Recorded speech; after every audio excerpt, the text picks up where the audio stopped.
as I told you that the symbol represent a element. For example, H is representing the hydrogen. That is the symbol is representing the element of hydrogen.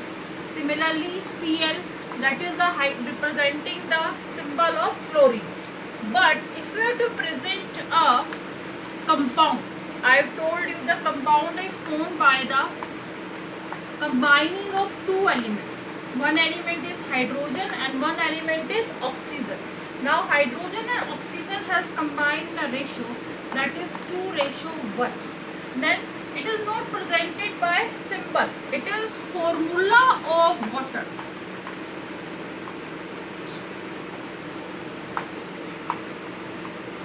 What is the formula of water? H2O. Similarly, CO2. CO2 is the formula of carbon dioxide, that is made up of two elements, carbon and oxygen. So these are the various formula, and how to frame a formula. For that you have to have the knowledge about valency. I have given you in the notes also. What is the valency? Combining capacity of an element.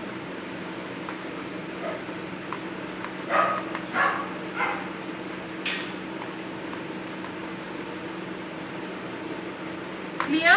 How this valency is calculated, that we will learn in the higher classes.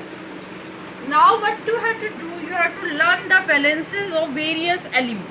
Like hydrogen has the valency 1, sodium has the valency 1, chlorine has the valency 1, potassium has the valency 1, and the barium has the valency 2, oxygen has valency 2, magnesium has valency 2, sulfur has 2, calcium has 2, zinc has 2. This is the valency table. I am sending you in the notes also various valencies, and these are the some valencies of radical. What is the meaning of radical? Radical means that the combination of two elements. That is, hydroxyl is formed of two elements O and H, and they are having the valency 1. Then nitrate anode, that is having the valency 1. This is the valency table. Now comes how to frame a formula using the valencies. For writing a formula, there are three steps. Step number 1. Suppose you have to frame the formula of sodium chloride.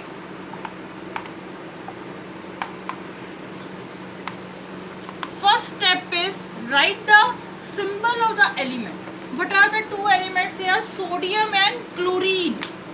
So name symbol of sodium is Na and symbol of chlorine is Cl. This is the step 1. Now the step 2.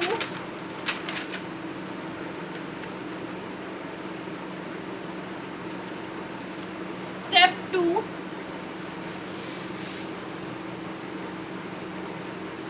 Write the valencies of elements. You have to learn the valency table. Write the valencies of 2. Sodium is also having the valency 1. Chlorine is also having the valency 1. Step 3.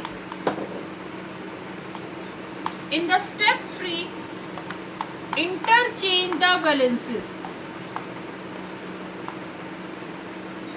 This valency will go here and this valency will go here. If the valency is same, what is the next step? Step 4. Now the Na will also have the valency 1 and Cal has also valency 1. So the formula will be NaCl, because 1 valency will be cut down. This is how the formula is said. Similarly, I am giving you one more example. Suppose you have to frame the formula of aluminium oxide.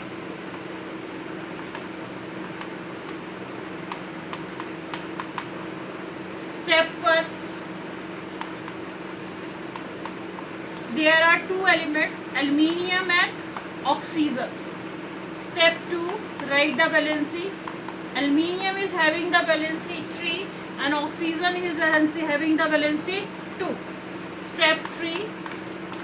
cross multiply, interchange, then Al will have the 2 valency and oxygen will have the 3 valency. So the formula will be Al2O3.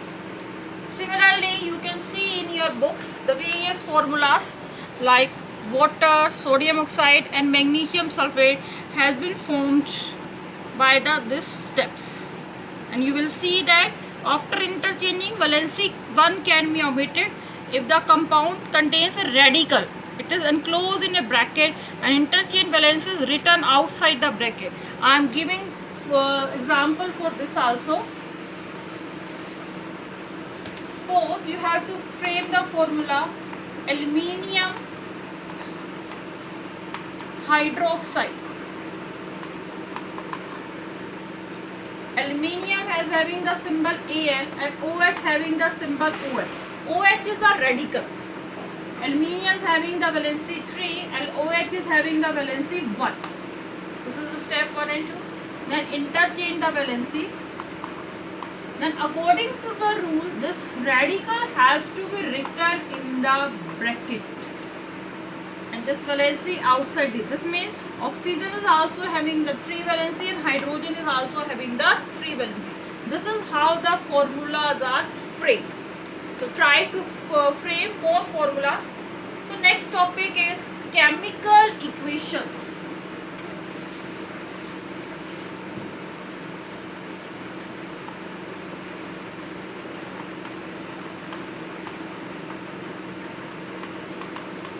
First of all, what is difference between chemical reaction and equation? You mix iron and sulfur and heat it. This is what you have done in the lab. The experiment which is done in the lab, that is called as a chemical reaction. If you have to write that chemical reaction on the paper, that is known as chemical equation. Suppose you have written hydrogen plus oxygen, that will form water. This is a long equation. If you write it this in the form of symbols and formula, hydrogen is having the symbol H2, oxygen is having the symbol O2 and water is having the formula H2O. So this is called as a chemical equation. What is that called as a chemical equation? In a chemical equation, you are seeing that these are called as a reactants. Which react, they are called as a reactant, and the substance which is formed, that is called as a product. And they are presented by a single-headed arrow. I am showing you in the book also that these are the reactants and these are the products. Clear? The head of arrow typically points toward the right, toward the product, such as the equation, that these are the reactants and these are the products. So in this reaction, this is not a balanced equation. Balanced equation means, if you clearly see on this reaction, here the number of hydrogen is 2, here is also number of hydrogen is 2, and here the number of oxygen is 2, but here the number of oxygen is 1. So this is not a balanced equation. You have to balance it. So how to balance the equation? Next topic is balancing a chemical equation.